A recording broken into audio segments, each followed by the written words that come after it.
I'll put 20 seconds on that. Okay, not me, right? Do I talk? Okay. Turn off then, Erica.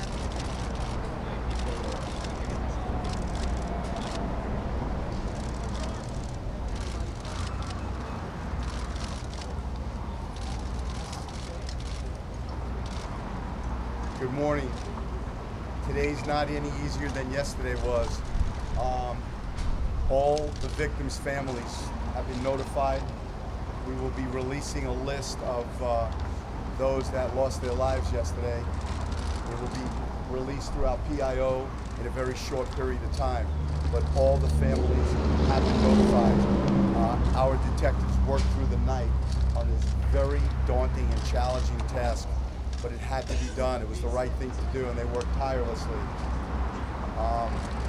This community is hurting right now. There's going to be a lot of conversations over the next couple of days and weeks, and I'm going to be very animated about what I think this country can do to possibly prevent these tragedies in the future. Today's a day of healing. Today's a day of mourning. The suspect is in custody. He will be appearing before his first magistrate today at 2 p.m. at the Broward County Courthouse. This morning, we've begun working with the FBI, and you'll be hearing from the special agent in charge of the FBI, Rob Lasky, in a few minutes. We're also working with the Florida Department of Law Enforcement under the direction of Troy Walker. We will interview every single student or every person in that school that possibly knows something or might not know they know something. They will be thoroughly debriefed, and we will make sure that we're able to prosecute this case. The suspect's been charged with 17 counts of premeditated murder, and law enforcement will do everything we can, the FBI, ourselves, to make sure that this person is convicted of all charges and that justice is served.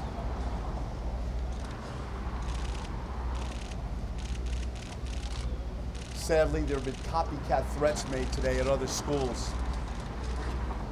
We will respond to every threat.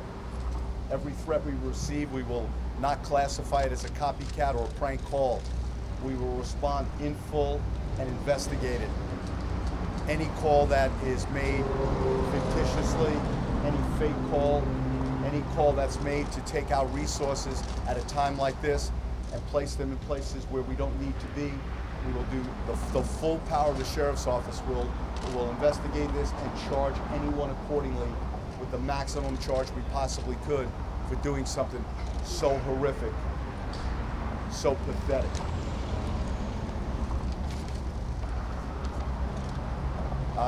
Governor Scott is going to come up and speak, and then you're going to hear from Special Agent in charge of the FBI. I'll return to the microphone and answer some questions. I think it's noteworthy that at our next press conference, I will be releasing a timeline based on investigation and video that we've captured as to what happened yesterday, and I'd like to take you through it in chronological order. We're not ready to do that at this time, but when we are, we will be back here and we will release that. Now I'd like to introduce Florida's Governor, Rick Scott. Thank you, Sheriff. I want to thank everybody in the Sheriff's Department for all their hard work to make sure one, this individual is, we have justice, and two, to make sure this never happens again. So I think everybody up here is going to say the same thing. Our hearts and prayers are with these families, the families that clearly lost a loved one, other families that have loved ones still in the hospital. I had the opportunity to visit with some of those families last night.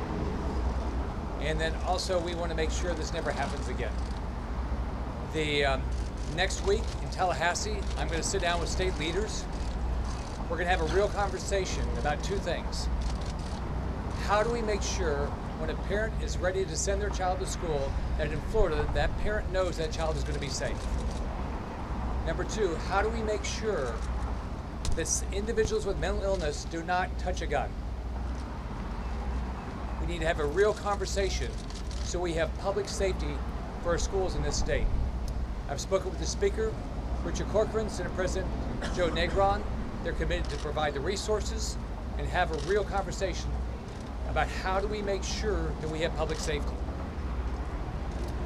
I want to make sure that my children, my grandchildren, yours, everybody in this state can wake up and be safe. I'm going to stay here and do everything I can. I know all the state resources are going to do here. I know the Attorney General, everyone's going to work hard with the Sheriff's Department, the school district, to do everything we can to go forward. But the violence has to stop. We cannot lose another child in this country to violence in a school. There's many families grieving right now. We've got to grieve with them, mourn with them, but give them their space. There'll be a time that they'll want to sit down and tell their story, but right now, as you talk to individuals, and we went through this with the Pulse attack, they want their own time to grieve. So I want to thank everybody, from the Sheriff's Department to FDLE, to the federal government for everything they're doing, the school district for everything they're doing to keep people safe. I want to thank the Attorney General for the victim advocates that are coming down here to be helpful. Good morning. My name is Rob Lasky, the Special Agent in charge of the Miami Division of the FBI.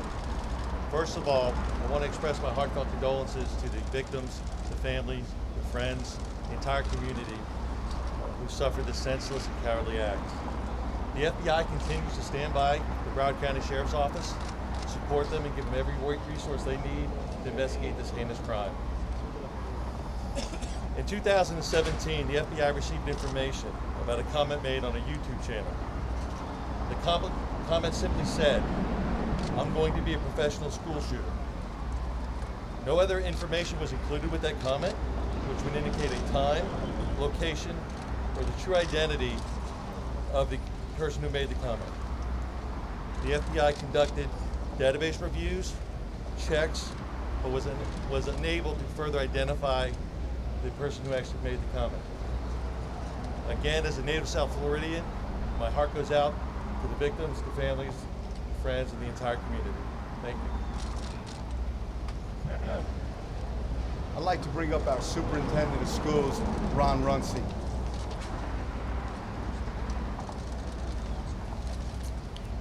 Again, and we can't say this enough, every minute of the day is focusing on how we can support our families, our students, and our staff as we work through this horrific situation. We have provided grief counselors at several locations for our students, 2 in Parkland, 2 in Coral Springs, and you know, we are doing everything that we can to make sure that we are supporting our students. We're also providing grief counselors on site for students and staff at West Glades Middle School, which is near here. Throughout the district, we're providing guidance to all of our schools on how to have conversations with our students on this particular topic. I will tell you that students have been reaching out to me, reaching out to staff, probably board members and others, saying that now is the time for this country to have a real conversation on sensible gun control laws in this country. So our students are asking for that conversation. And I hope we can get it done in this generation, but if we don't, they will. The second thing I would say, and the governor alluded to it, something that we can do now that we can get done in this legislative session is some real funding for mental health support for our youth and organizations in our community so we can properly provide the right kind of interventions. We should not have disconnected youth wandering around in our communities, and we know that they need additional support. I've been on the phone with members of the legislature. They're going to work with the leaders there and the governor to substantially increase the amounts that are being put on the table right now for mental health services so we can have more counselors, more psychologists, more family counselors, caseworkers in our schools. It's absolutely, absolutely needed. The last thing I would say is that there have been a lot of inquiries as to where individuals can provide support. I want to thank everyone in the Broward community and around this country for your continued thoughts and prayers, acts of kindness that we see minute by minute. There is a GoFundMe account that's been set up. As we talked about yesterday, there have been a lot of fraudulent type of activities set up out there. So we've worked to establish something that's credible. It's a GoFundMe account, Stoneman Douglas Fund it's called. Again, that's GoFundMe, Stoneman Douglas Fund, which folks can make contributions. Again, please keep our babies, our families, and this entire community in your prayers as we go through this healing process. It's going to take quite a while for us to be able to deal with this, but we're going to do everything we can every day, create the greatest amount of flexibility we can to make sure that we're supporting our families.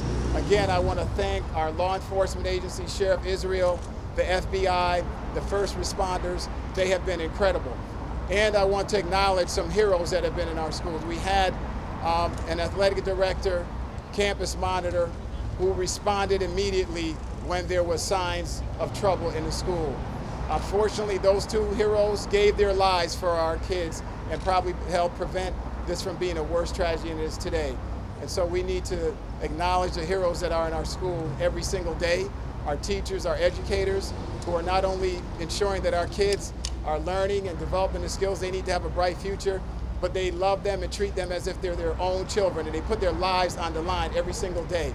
And that's another thing that we need to do, is to figure out how we can better compensate and reward teachers in this country, and not just give lip service to the quality of work